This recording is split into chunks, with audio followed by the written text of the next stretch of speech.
There is an influenza. It's a new pandemic, and it's not the kind that you can protect yourself from with a mask, because this is actually affecting cars. And what it's causing is them to have fewer cylinders. And it's happening to all of the brands around the world. Ferrari no longer makes mid-engine V8s. They've opted in for a V6. M5s are having to make do with only 8 cylinders where they used to have 10. And the once proud Mustang badge is being found on the back of an electric SUV.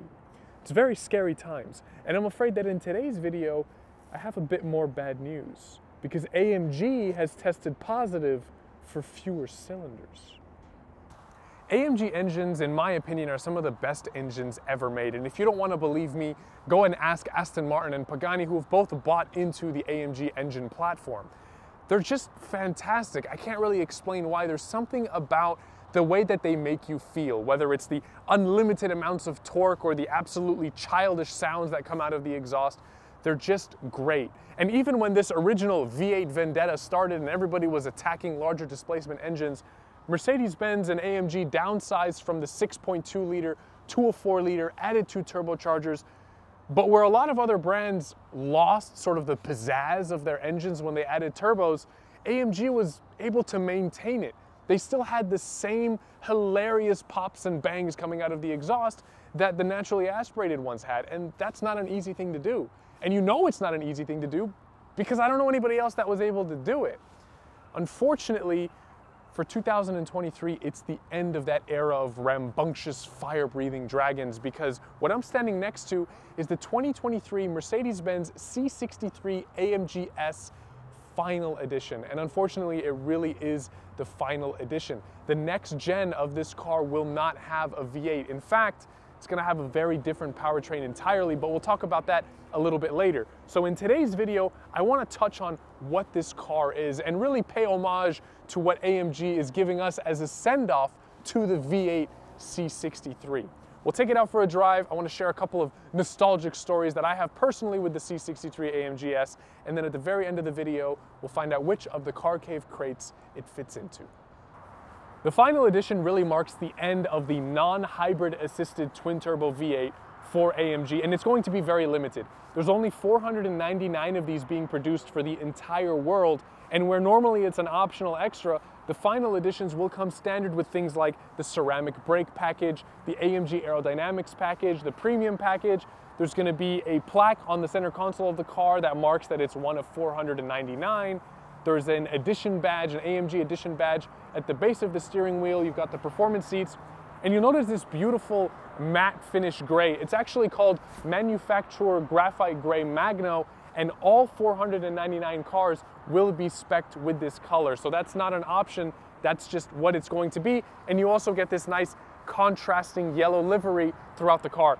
In fact, the entire car is kind of two-toned with gray or black and yellow. So all of the stitching on the interior, there's detailed yellow stripes on the seats as well. So it really gives the car a lot of presence and makes it stand out from other C63 AMGSs. Sticking on the subject of the exterior design, that aerodynamics package gives you things like this little front splitter. All of this will be finished in gloss black as part of that package. You have a different side skirt, and then you notice this little livery continues along the side of the car as well. As you make your way to the back, you'll notice these little AMG plaques on the rear quarter panels, and you also have a little rear spoiler, a different diffuser, and these little side gills that are accentuated for that package. It all really adds to the aesthetic of the car, and you start to realize that AMG didn't really want to give you the option to choose anything on this car because they wanted to make sure all 499 were spec'd properly in a way to really pay homage to what the C63 means, and it should be aggressive, and it is. Normally I like to be able to pick things myself, but I think AMG did a really good job at deciding what these final editions should look like. Arguably the most important part of this car is its engine, and if you look at this little plaque right here, you can see that it is a handcrafted 4-liter twin turbocharged V8. It produces 503 brake horsepower, 516 pound-feet of torque, and it drives the rear wheels, doing 0 to 60 in 3.7 seconds. I should note that the final edition doesn't have any kind of a performance advantage over a standard C63 AMGS. They're all just as fast. And I can see why some people might not like that. They might want a little bit more of a power bump, it being the last car, but I don't really have a problem with it. Let me know what you think in the comment section below. Should it have been faster, or is it fine the way it is? But now I kind of want to take it out on the road and see what it's like to drive. I have driven these before, but who knows, maybe it'll be a little bit different driving the last one. Okay, so we're in the C63 AMGS final edition, and short story long, there's kind of a bit of sentimentality driving this car for me. I actually used to work at the dealership that loaned me this car. It's the Mercedes-Benz in Ontario. Great people, it's a fantastic place. I bought my first Mercedes from them, and I highly recommend it. But when I used to work there, I was doing photography and media for them, and there was a bit of a probation period. And in that period, I wasn't allowed to drive any cars. Well, one day, my boss wasn't really available to go with me to shoot a car, so he told me just take a car wherever, shoot it, and bring it back. And there were no other rules outside of that. So naturally, I took a C63 AMGS. It was a two-door. It was back when this generation of the car had first come out, and it was the first time I had driven an AMG by myself, and it was amazing. So I'm actually taking the same route that I took that day right now in the final edition. So for me, it's kind of a bit of an emotional moment. And from that day on, I've driven pretty much every AMG that's been released, except for like the GTR Pro and the GT Black series. There's just something special about the V8. It's not necessarily about how much power it produces or how much torque it produces or any of that stuff. It's not a scientific desire that I have to own a car like this or drive a car like this. It's an emotional one because I feel like a child. And I have it in Sport Plus mode right now, and the exhaust is rumbling away, and you can hear that's at 2,500 RPM, really not pushing the engine whatsoever, and it's already dissatisfied with who I am as a human being. It's kind of grunting and letting me know that it's there. And that's something that no matter how good the next generation car is going to be, it's not going to have that same magic. On the interior of this car, as I said, pretty much everything that you can get on a C63 AMGS is standard on this car. So it's got all of the features that you could possibly want. Heads-up display, 360 camera, adaptive suspension. You got a bunch of driving modes that you can choose from. So if you want to just drive this car as a Mercedes, you can, and it'll be comfortable. It absorbs the bumps quite well. I'm bouncing around a bit right now because I've got it in Sport Plus mode, but switch it into the other mode and it's perfectly comfortable. It's just kind of sad that, yeah, see, that's going away. That's going to be gone forever. You can make cars faster than this car. It's not that hard to do. Ferrari made the 296 GTB, that's got 800 horsepower with 2 fewer cylinders. But driving a car shouldn't just be about how fast you can go. If that's all you care about, buy an electric car. They're faster. It's about all of the other sensations that you get.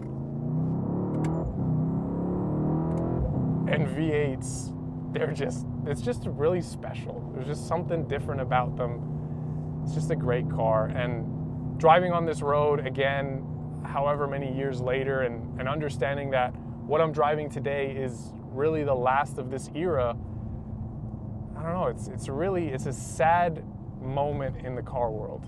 It really is, because the next generation of car enthusiasts, they're not gonna know what these cars are like. They might not even have a desire for it, and we're on a pretty nice straightaway right now.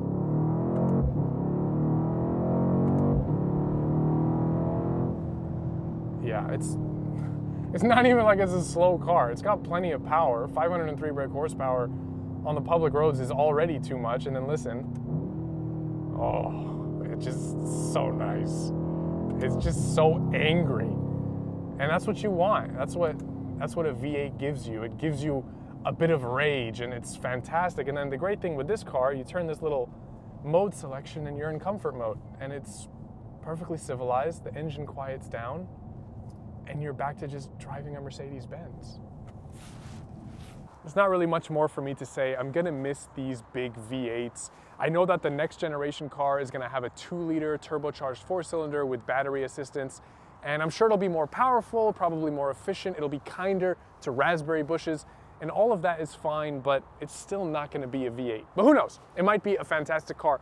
When they get here, I'll try to get my hands on one and we can do a review, find out what those are like. But no matter how good or bad it is, I just don't know if it's gonna be able to hold up a candle to these V8s. And that kind of really segues into the CarCave crates and whether or not I feel like this is a collectible car. It being the last V8 and it being so limited, 499 units worldwide, I'd say that it is collectible. Daily drivable, it's got plenty of options, plenty of equipment, it's very comfortable. You could use it just as a normal Mercedes if you so please, so that's a checkbox there. Is it a good weekend car? It's a C63 AMGS. No matter what, it's a really cool car. Take up to a Cars and Coffee, people are gonna turn heads. So yes, it's a weekend car. And track it, it actually did 7 minutes, 44 seconds, I think, around the Nürburgring, making it faster than a Lamborghini Gallardo Superleggera, which is the lightweight version of the Gallardo. It's actually pretty good on track. So I would say yes, if you wanna track it, go ahead and track it. It's probably a great car on track as well. But that's all I have for this video. Thank you so much for watching. I want to say a huge thank you to Mercedes-Benz of Ontario for loaning me this car. Again, it's super limited, so I'm surprised that it was even available and really excited to be able to be a part of this, the last edition of this car. I'll leave links in the description below to their social media, their website, all of that stuff for you to check it out. This car is actually available for sale right now at the time of filming this video, so I'll leave the link in the description below as well to its posting if you want to go ahead and check that out and you're interested. Other than that, leave me a comment below with your thoughts on this car, on the direction that AMG is going, or if you just want to share a story about a C63 that you have, that would be great. Like and subscribe, and I'll see you in the next video. Take care.